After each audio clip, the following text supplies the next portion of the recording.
La Réserve fédérale américaine a maintenu son principal taux directeur dans la fourchette de 5,25 à 5,5%, fourchette dans laquelle il se trouvait après avoir été relevé fin juillet lors de la dernière réunion de politique monétaire. Il s'agit du plus haut niveau observé depuis 2001. Ceci étant, il ne s'agit pas de la fin du cycle de hausse puisque les responsables de la Banque centrale anticipent désormais une hausse supplémentaire des taux et ce d'ici à la fin de l'exercice 2023. Taux directeur qui devrait ensuite baisser moins vite que prévu puisque selon les dot plots, ils sont attendus à 5,1% en 2024 contre 4,6% anticipés lors de leur prévision précédente publiée en juin. Au chapitre de la prospective, Jérôme Powell a déclaré, je le cite, qu'il faudra encore du temps pour ramener l'inflation durablement à 2%. Ainsi, les prévisions d'inflation restent sensiblement identiques à celles de juin, à 3,3% pour cette année contre 3,2% auparavant, puis 2,5% en 2024, identique à juin, et 2,2% en 2025 contre 2,1% estimé précédemment. Le président de la Banque centrale américaine a par ailleurs précisé lors de la traditionnelle conférence de presse organisée à l'issue de la réunion que les membres du FOMC ont observé que l'économie se porte mieux que prévu et qu'en conséquence, la prévision de croissance du produit intérieur brut des États-Unis pour 2023 a été relevée à 2,1% contre 1% en juin. Pour 2024, la Fed anticipe 1,5% de croissance contre 1,1% lors des précédentes prévisions. L'institution décrit le rythme de progression comme solide quand elle le considérait seulement comme modéré auparavant. Je vous rappelle que la prochaine réunion de politique monétaire de la Fed se tiendra les 31 et 1er novembre prochains. D'ici, les principales statistiques à observer seront publiées le 29 septembre pour l'indice des prix PCE, le 6 octobre ce sera le rapport sur la masse salariale non agricole, le 11 octobre nous serons attentifs à l'indice des prix à la production et enfin le 12 octobre prochain nous serons également très attentifs, nous décortiquerons le rapport, les données sur l'indice des prix à la consommation. Le stock de la dette mondiale a augmenté de 10 000 milliards de dollars au premier semestre 2023, le portant à un nouveau record de 307 000 milliards de dollars selon un rapport de l'Institut de la finance internationale publié hier. L'environnement de taux d'intérêt élevé observé dans la plupart des économies a fait monter en flèche ce chiffre, ce qui porte la dette actuelle à 100 000 milliards de dollars de plus qu'il y a 10 ans. Le ratio de dette mondiale sur PIB se situe désormais à environ 336% contre 334% au quatrième trimestre 2022. Le ratio avait connu 7 trimestres consécutifs de baisse avant de reprendre sa trajectoire ascendante au cours du premier semestre 2023. Les marchés matures tels que les États-Unis, le Royaume-Uni, le Japon et la France sont responsables de plus de 80% de l'accumulation de dette au premier semestre, tandis que la Chine, l'Inde et le Brésil ont connu l'augmentation la plus prononcée sur les marchés émergents. Toshiba a annoncé ce matin que l'offre publique d'achat de 14 milliards de dollars posée sur la table par un consortium japonais a récolté 78,65% des actions et droits de vote. Pour que l'opération soit bouclée, le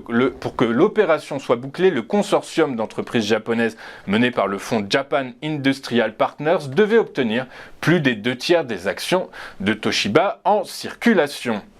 Faisons désormais un tour des principales places financières mondiales pour voir ce qu'il s'est passé hier. Et en Europe, la journée s'est terminée dans le vert et ce à quelques heures de la décision de politique monétaire de la Fed. Les investisseurs anticipant largement le maintien des taux directeurs dans la fourchette 5,25-5,50 mais surtout sans hausse supplémentaire d'ici à la fin de l'exercice 2023. Et on vient de voir dans nos actus qu'ils se sont mis le doigt dans l'œil. À Paris, le CAC 40 a fini la journée dans le vert, bien aidé par la détente des rendements obligataires. L'indice phare parisien a gagné 0,67% à 7330 points. À Francfort, le DAX s'est apprécié de 0,75% à 15 781 points. Quant au FTSE à Londres, il a fait mieux que ses homologues européens grâce à un gain de 0,93% à 7731 points. Les investisseurs ont particulièrement goûté les données sur l'inflation au Royaume-Uni qui s'est repliée en août alors que le consensus avait modélisé une hausse, ce qui in fine laisse à penser que les taux directeurs de la Bank of England sont proches, voire à leur acmé.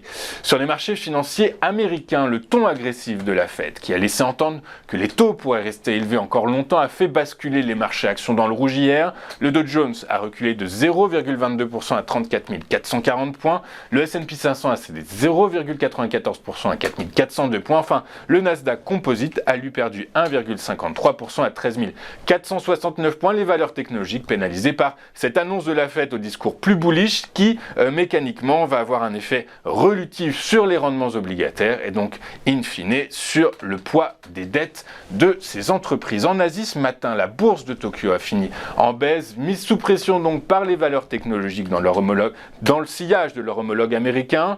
L'indice Nikkei a reculé de 1,37% à 32 571 points. En France, la tech est le secteur qui a été le plus recherché hier, alors que les investisseurs, on l'a bien vu, n'ont pas anticipé le discours bullish de la Fed. La tech a donc gagné 1,06% hier. Le secteur de l'énergie a lui été le plus vendu par les financiers hier, avec un repli de 1,09% sur fond de baisse des cours de l'or noir. Dans le détail, Elior Group a fini en tête du SBF 120 avec un joli bond de 8,28% à 1,96 €. Le titre profite d'achat à bon compte après qu'il ait perdu plus de 16% sur les 2 dernières séances suite à une note d'analyse qui a revu à la baisse son objectif de cours, le faisant passer de 3,1 € à 2,40 €. CGG ferme la marche sur le SBF 120, le titre a perdu plus de 2% à 76 centimes d'euros. Sur le marché des taux souverains, les rendements dans la zone euro et aux États-Unis ont reflué. Le Bund a reculé de plus de 3 points de base à 2,705%, tandis que celui à 2 ans a cédé 2,5 points de base à 3,26%. Sans surprise, on verra ça tout à l'heure, mais ces mêmes rendements sont en hausse. Je continue. Les rendements du Trésorier à 10 ans a reculé de 4 points de base à 4,3267% et celui à 2 ans a reculé de 4,7 points de base à 5,0624%. Enfin, sur le marché de l'or noir, le pétrole a reflué quand il s'agit de la référence américaine, de la référence européenne, puisque le Brent s'est replié de 0,31% à 94,05 $ le baril. Quant au WTI, il a pris lui 0,25% à 91,43 $. On marque une rapide courte page de publicité. Juste après, nous retrouverons Eric Seban qui va commenter pour nous l'ouverture du DAX à Francfort dans son Chronodax. À tout de suite sur Téléfinance.